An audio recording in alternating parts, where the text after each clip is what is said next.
पे आंच आए तो टकराना जरूरी है, जिंदा हो तो जिंदा नजर आना जरूरी है।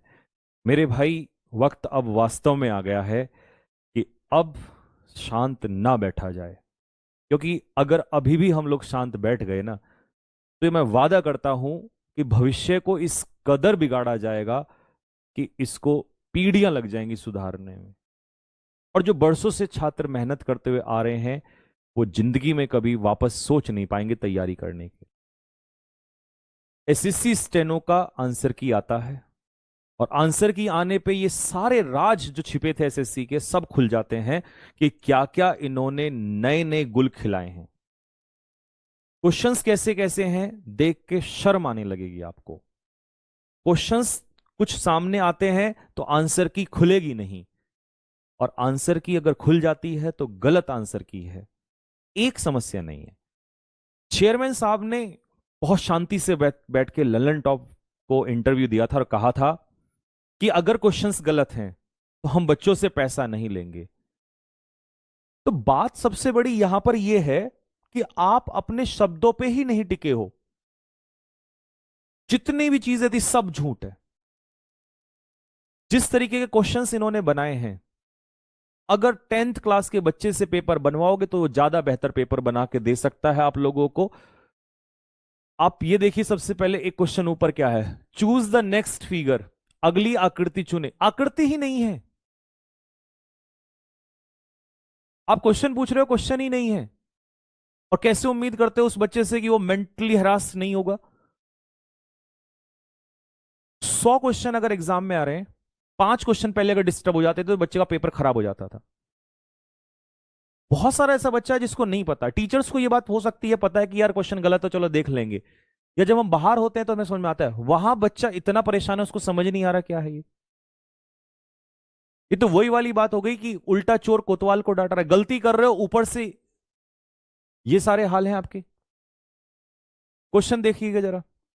ये क्वेश्चन, मैं आप सभी से रिक्वेस्ट करूंगा, ये क्वेश्चन पार्लियामेंट तक पहुंचना जरूरी है। ए और बी ने 3:2 के अनुपात में निवेश किया, बी को 800 रुपए का फायदा हुआ, कुल लाभ कितना है? Option, some birds can not fly, कुछ पक्षी उड़ नहीं सकते, सभी पक्षी जानवर हैं, सभी पक्षी तैर सकते। इससे बेहुदा मजाक भारत के भविष्य का नहीं हो सकता, इन बच्चों का नहीं हो सकता। इससे यह साफ नजर आता है कि जिन हाथों में एसएससी है, वो हाथ बिल्कुल भी सेफ नहीं है। वो हाथ उस दरिंदे की तरह है जैसा अभी आप लोगों ने हरियाणा में देखा। वहां फिजिकली हराश किया गया, ये मेंटली करोड़ों बच्चों का हरासमेंट है। और ये स्टेनो का पेपर है जिसमें मात्र 3.5 से 4 लाख बच्चे फॉर्म फिल करते हैं। अभी सीजीएल बाकी है, सीएचएसएल बाकी है, सीपीओ बाकी है, और सबसे बड़ी तबाही, जहां संख्या में फॉर्म ही 50-60 लाख होते हैं, एमटीएस बाकी है, एसएससी जीडी बाकी है। जिस दिन ये बच्चा मैदान में उतर गया, मैं गारंटी से कहता हूं चेयरमैन साहब, आपको बाहर सड़कों पे हमारे साथ बैठना पड़ेगा। आपको अपनी नौकरी बचाने पे मजबूर हो जाओगे आप। तो मेरे भाई, हाल आपने देख लिया। उसके बाद बताऊं, ऐसे जितने भी स्टेनो वाले बच्चे हैं सब परेशान हैं। किसी की आंसर नहीं खुल रही, किसी को समझ नहीं आ रहा हुआ क्या है। और सीधी सी बात है, मार्क्स बच्चों के नहीं आ रहे हैं। कोई भी बच्चा देखो, हजारों बच्चों से मेरा संपर्क हुआ है रात से। किसी स्टूडेंट के 90 हैं, किसी के 100 हैं, किसी के 110 है। और उसका आने का कारण है, ये ऐसे क्वेश्चंस आएंगे तो मार्क्स नहीं आएंगे। ऊपर से वहां कंप्यूटर तो पहले ही नहीं चल रहे थे। जैसे तैसे करके बच्चे पहुंचे भी तो ये आपका हाल है।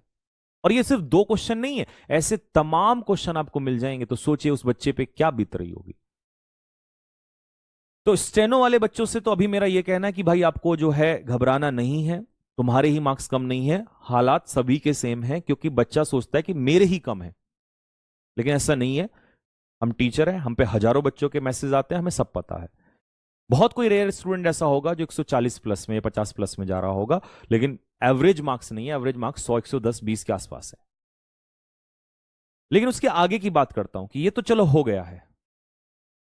स्टेनो वालों के फेज 13 में गड़बड़ हुई, री एग्जाम करा दिया। अब मुद्दा यह है कि फेज 13 को तो आप ये कह सकते हो दोबारा करा दिया, आपने 9:30 के बाद आई थिंक आंसर की को दोबारा हटा लिया। क्यों क्यों हटाया आपने? इसका मतलब आपने चोरी की है, कुछ आपने कुछ ऐसी हरकतें की हैं जिसमें आपको वापस लेना पड़ा। नहीं तो ऑब्वियस सी बात है, आप वापस क्यों लेते, आंसर की क्यों हटाते आप? तो कुछ तो गड़बड़ की है। इसका मतलब मैं डिमांड करूंगा कि स्टेनो का पेपर भी कैंसिल हो, इसको भी दोबारा कराया जाए, और एडिक्विटी पेपर ना करा। इसके बस की बात नहीं है। टीसीएस हमें वापस चाहिए, चाहे चेयरमैन साहब ये कह ले, चाहे एसएससी ये कह ले, चाहे हमारे जो मिनिस्टर डीओपीटी मिनिस्टर है ये कह दें कि नहीं टेंडर दे चुके हैं, समय लगता है। तो देखिए, समय बच्चों के भविष्य के साथ खेलने हम नहीं देंगे। आप ये कह दीजिए 6 महीने बाद पेपर होगा, हम सभी टीचर्स सभी स्टूडेंट्स अपना 6 महीने तैयारी करेंगे, बट ऐसे तो पेपर नहीं होने देंगे। 24 तारीख को हर बच्चा जानता है, सुबह 9:30 बजे दिल्ली रामलीला मैदान में परमिशन मिल चुकी है, और इस बार सिर्फ हम नहीं होंगे मेरे भाई, आपको भी आना पड़ेगा, क्योंकि लड़ाई आपकी है, ये लड़ाई हमारी है। तो दोस्त, ये लड़ाई हम लोगों ने ही मिलकर लड़ना है, याद रखना, कोई और नहीं आएगा इसमें। हो सकता है हम में से ये बैठ के सोच लें कि यार चलो मैं नहीं जा रहा हूं, तो फिर वही बात मैं कहूंगा, आज फिर दोहराऊंगा मैं, कि हम में से हर एक चाहता है कि भगत सिंह हो, पर हमारे घर में ना हो। तो दोस्त, अगर हर कोई व्यक्ति ऐसा सोचेगा तो ये जंग जीती नहीं जा सकती, भविष्य आपका ही बर्बाद हो रहा है। तो इसीलिए अब समय आ चुका है कि जब हमें सामने आना पड़ेगा, और भारी संख्या में आना पड़ेगा, ताकि सरकार की केवल नींद ना खुले, नींद हराम हो जाए। और मैं आपको, आपका बड़ा भाई, ये वचन दे रहा हूं, मैं लास्ट टाइम भी बोल के गया था कि अगर हमारे कदम पीछे हट जाएं तो चेहरा नहीं दिखाएंगे भाई साहब, चाहे सांस हमारी चली जाए पर पीछे नहीं हटेंगे। इस बात को याद रखना, आखिरी जंग तक लड़ाई होगी, पीछे नहीं हटेंगे दोस्त। बस आप लोगों ने खड़े रहना है, और अगर कोई भी खड़ा नहीं रहा, हम आगे मिलेंगे आपको, क्योंकि बहुत हो चुका है। ये तो सही हुआ कि अभी 24 तारीख के प्रोटेस्ट से पहले इनकी ये करतूतें सामने आ गई। इसका मतलब भगवान भी चाह रहा है कि कुछ सही हो जाए, नहीं तो इनके पास छुपाने के लिए हजार चीजें हैं, बट हमारे पास अब हजारों सबूत हैं। तो मेरे भाई, बहुत हो चुका है, अब बिल्कुल भी बर्दाश्त नहीं होगा। कमेंट बॉक्स में एक बार सारे बच्चे लिखेंगे, इंकलाब जिंदाबाद था, जिंदाबाद है, और जिंदाबाद रहेगा। चाहे अब कुछ भी हो जाए, देख लिया जाएगा। तो 24 तारीख को सुबह 9:30 बजे हम लोग आपसे वहीं मिलेंगे। क्या बोला मैंने? दिल्ली रामलीला मैदान में।